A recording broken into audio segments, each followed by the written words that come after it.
اگر وہ تجھ سے سوال کرے کہ تیرے پاس کیا دلیل ہے تجھے رسول نے بھیجا، تو اتنا ہی کہنا کہ اے وزیر، روزانہ تم سونے سے پہلے، صبح سورج کے نکلنے سے پہلے 1000 بار اپنے نبی پر درود بھیجتے ہو، اور کل کی رات بھول گئے، درود نہیں بھیجے، کل کی رات تم نے درود نہیں بھیجا، یہ کہہ دینا اسے۔ یہ بندہ گیا صبح اٹھ کر کے اس وزیر کے دربار میں، بڑا عالی شان دربار تھا، گیا ملاقات کا ٹائم لے کر اس وزیر سے کہا میں ایسا ایسا غریب آدمی ہوں، مقروض ہوں، مجھے مال کی ضرورت ہے، اللہ کے نبی نے تمہارے پاس بھیجا ہے۔ وہ غصے میں آیا، کہا فقیروں کی اب یہ عادت ہو گئی کہ مانگنے کے لیے اللہ کے نبی کا نام لینے لگے کہ رسول نے بھیجا۔ اس نے کہا نہ، میں جھوٹ نہیں کہہ رہا ہوں، مجھے رسول پاک نے یہ بھی بتایا ہے کہ تم روزانہ 1000 بار حضور پر درود بھیجتے ہو۔ وہ اپنی کرسی سے اچھل آیا اور اس نے کہا یہ بات تو میری بیوی کو تک خبر نہیں ہے، کسی کو نہیں معلوم۔ کہا کیا کہا رسول پاک نے؟ کہا کہ کل تم بھول گئے تھے، درود نہیں بھیجے۔ اس نے کہا حقیقت میں میرے آقا نے سچ فرمایا، کوئی زندگی کی ایک رات آج تک میری قضا نہیں ہوئی، کل میری زندگی میں ایسا دن آیا کہ میں درود نہیں پڑھ سکا، بہت رویا، اپنے خزانے کے پاس لے جا کر اسے کھڑا کر دیا، اے غریب آدمی تجھے جتنے مال کی ضرورت ہے لے جا، بس میرا دل آج سے مطمئن ہوا کہ میرا درود رسول تک پہنچ رہا ہے، میرے آقا کی نظر میں ہے، میں میرے آقا کو منا لوں گا، میں میرے آقا سے صلح کر لوں گا، لیکن تو میرے لیے خوشخبری کا قاصد بن کر آیا ہے، تو میرے لیے خوشی کا پیغام لے کر آیا ہے، تجھے جو چاہے لے جا۔ اس غریب نے کہا نہ، مجھے جتنی ضرورت ہے اتنا لیتا ہوں، اتنا ہی مال لیا، دوڑا دوڑا خوشی سے آیا۔ کہاں آیا؟ عدالت میں، قاضی بھی تھے، قاضی سے کہا قاضی صاحب قرض خواہ کو بلاؤ، آج سینہ چوڑا تھا، مال موجود تھا، جس کا حساب ادا کروں گا۔ قاضی کے پاس وہ قرض خواہ آئے، لیکن محفل جمی تھی، اسی وقت قاضی نے کہا بیٹھ جا، تھوڑا ٹھنڈا ہو جا، سکون لے لے۔ تھوڑی دیر کے بعد قاضی نے بالکل ہی یہاں الگ ہی معاملہ کر دیا۔ قاضی نے کہا یہ غریب جس کا قرضہ دینا ہے وہ سب کھڑے ہو جائیں، بتائیں کتنا کتنا قرضہ ہے۔ سبوں نے کہا اتنا اتنا ہے۔ قاضی نے کہا یہ نہیں، میں اپنی جیب سے ادا کروں گا، میں ادا کروں گا اس کا قرضہ۔ یہ غریب کھڑا ہوتا ہے، کہتا ہے ہاں کل تو جیل کی دھمکی، کل تو آپ بند کرنے کی دھمکی دے رہے تھے، آج میری طرف سے قرضہ ادا کرنے کی بات۔ قاضی کہتے ہیں کل تک میں تجھے نہیں پہچانتا تھا، کل جب رات گیا مصطفیٰ کریم کی زیارت ہوئی، میرے آقا نے تیری طرف اشارہ کر کے مجھے بتایا کہ اے قاضی تیرے پاس دنیا کی بہت دولت ہے، اس ایک غریب کا قرضہ تو اپنی جیب سے ادا کر، میں کل تجھے جنت کے محلات بدلے میں ادا کروں گا۔ اے غریب نہ تو مال نہیں دے گا، میں ہلکے میں سودا نہیں کروں گا، مجھے رسول نے بشارت دی ہے، میں تیرا مال اپنی جیب سے ادا کروں گا۔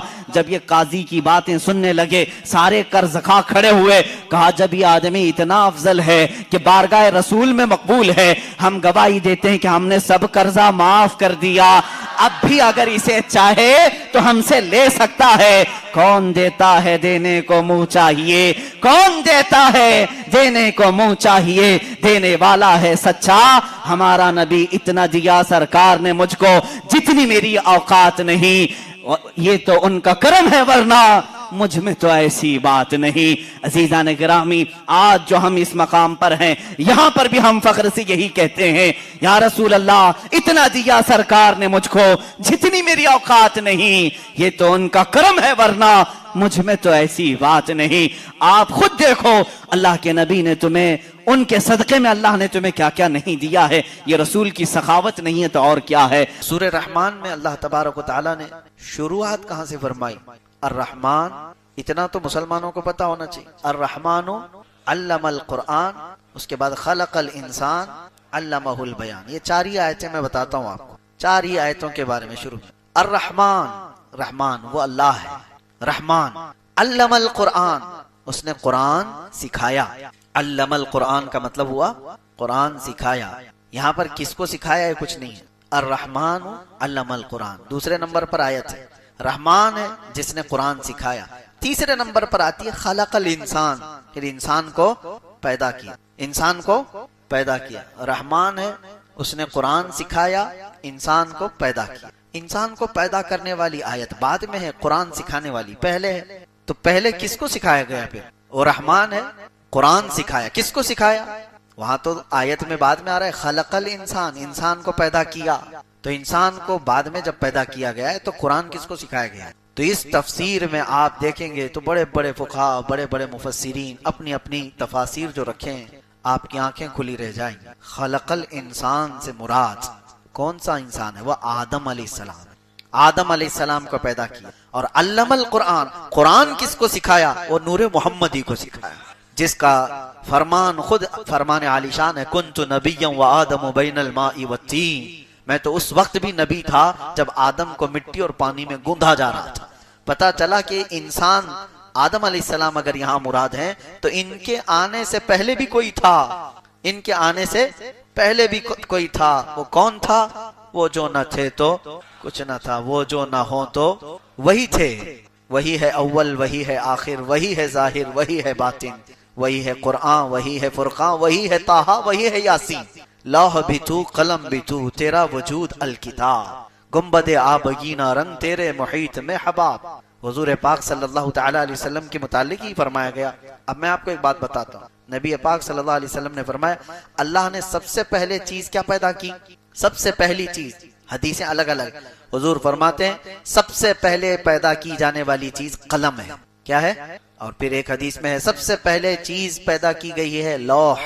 لوح کا مطلب وہ تختی جس پر سارے لوگوں کی تقدیریں لکھی گئی۔ تو ایک حدیث میں ہے کہ اللہ کے نبی صلی اللہ علیہ وسلم فرماتے ہیں سب سے پہلے اللہ نے قلم کو پیدا کیا، اور ایک حدیث میں سب سے پہلے اللہ نے لوح کو پیدا کیا، اور حدیث جابر میں تو اللہ کے نبی فرماتے ہیں سب سے پہلے اللہ نے میرے نور کو پیدا کیا، حضور کے نور کو پیدا کیا۔ تین حدیثیں ہیں، ایک حدیث میں سب سے پہلے۔ اب آپ بتاؤ پھر پہلے کون سی چیز آئی ہو؟ سب سے پہلے تو قلم کہا جا رہا ہے، پھر ایک حدیث میں کہا جا رہا ہے سب سے پہلے لوح ہے، پھر ایک میں کہا جا رہا ہے سب سے پہلے نور محمدی کو پیدا کیا گیا۔ ہے کون سب سے پہلے پیدا کیا ہوا ہے؟ اس کی تطبیق کو سمجھنے کے لیے اقبال کا وہ شعر پڑھنا چاہیے۔ سب سے پہلے لوح پیدا کی گئی کہ قلم پیدا کیا گیا کہ نور محمدی؟ تو وہ ایک شعر میں بتاتے ہیں نہیں نہیں یا رسول اللہ، لوح بھی تو، قلم بھی تو، تیرا وجود الکتاب۔ لوح بھی تو، قلم بھی تو، یعنی جہاں لوح کا ذکر آیا ہے اس سے مراد رسول اللہ کی ذات، جہاں قلم کا ذکر ہے اس سے مراد بھی حضور کی ذات۔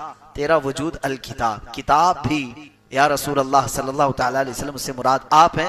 اور پھر یہ سب سمجھنے کے لیے یہ لوح ہو، قلم ہو، کتاب ہو، پھر اعلیٰ حضرت کو پڑھنا ہوگا وہ جو نہ تھے تو حضور پاک صلی اللہ تعالی علیہ وسلم۔ اور ایک حدیث ہے کنتو کنزا مخفیا، اللہ فرماتا ہے میں ایک چھپا ہوا خزانہ تھا، میں ایک چھپا ہوا خزانہ تھا، فأردت ان اعرف، اللہ فرماتا ہے میں نے یہ ارادہ کیا کہ میں پہچانا جاؤں یا میرا تعارف کرایا جائے، فخلقت الخلق، پھر میں نے مخلوق بنائی، خلق بنائی۔ اب اس خلق سے مراد کون ہے؟ صوفیہ فرماتے ہیں وہ رب ذوالجلال کے حبیب صلی اللہ تعالی علیہ وسلم کی ذات ہے۔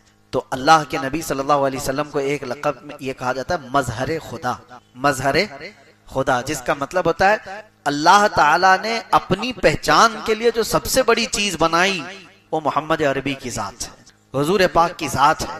سب سے بڑی چیز اللہ کی پہچان کے لیے اس کائنات میں کوئی آئی ہے چیز تو وہ کیا ہے؟ محمد عربی کی ذات۔ اور رسول کو دیکھ کر کے اگر کوئی اللہ کو نہیں پہچانا تو پھر وہ کچھ بھی نہیں پہچانا۔ ویسے تو اللہ کی ہزاروں نہیں کروڑوں نشانیاں ہیں، آسمان بھی اللہ کی نشانی، زمین بھی اللہ کی نشانی، چاند بھی اللہ کی نشانی، سورج کا مدار پر چلنا یہ بھی اللہ کی نشانی، ستارے یہ ایک دوسرے سے نہیں ٹکراتے یہ اللہ کی نشانی۔ وہ سب رب تعالیٰ نے سورہ رحمان میں بیان فرمایا یخرج منہما اللؤلؤ والمرجان، دیکھو سمندروں میں مرج البحرین یلتقیان بینہما برزخ لا یبغیان، دو سمندروں کو اللہ ایسے چلاتا ہے کہ بیچ میں ایسا برزخ ہے، نہ ادھر کا سمندر اس میں ملتا ہے نہ ادھر کا ادھر، ایسے ایک جگہ نہیں کئی جگہ پر کائنات میں چیزیں موجود ہیں کہ دو سمندر آپس میں ملتے ہیں، دونوں کا رنگ الگ، دونوں کا مزہ بھی الگ، لیکن ان کو روکنے کے لیے بیچ میں کوئی دیوار نہیں، اور پانی ہے کہ برابر نہ اس کا رنگ اس میں آتا ہے نہ اس کا رنگ اس میں آتا ہے۔ اور قرآن میں اللہ فرماتا ہے بینہما برزخ لا یبغیان، ان دونوں کے بیچ میں ایک برزخ ہے جو ان کو ملنے نہیں دیتا۔ وہ کیا ہے برزخ؟ نہ دیوار ہے نہ لکڑی ہے نہ کپڑا ہے، کچھ بھی نہیں ہے، لیکن اللہ فرما رہا ہے کوئی حکم ہے جو انہیں ملنے سے روکا ہوا ہے، کوئی حکم ہے، وہ اللہ کا حکم ہے۔ اور پھر مولا فرماتا ہے ان دونوں سمندروں سے موتی اور مرجان نکلتے ہیں، یخرج منہما اللؤلؤ والمرجان۔ پھر اللہ تعالیٰ فرماتا ہے وَلَهُ الْجَوَارِ الْمُنشَآتُ فِي الْبَحْرِ كَالْأَعْلَامِ، اور پھر اللہ تعالیٰ فرماتا ہے کل من علیہا فان ویبقى وجہ ربک ذو الجلال والاکرام، یہ ساری کائنات میں جتنی طاقتور چیزیں تم دیکھ رہے ہو سب کے سب فنا ہو جائیں گی، باقی رہنے والی صرف تمہارے رب کی ذات ہے، سب چیزیں فنا ہو جائیں گی۔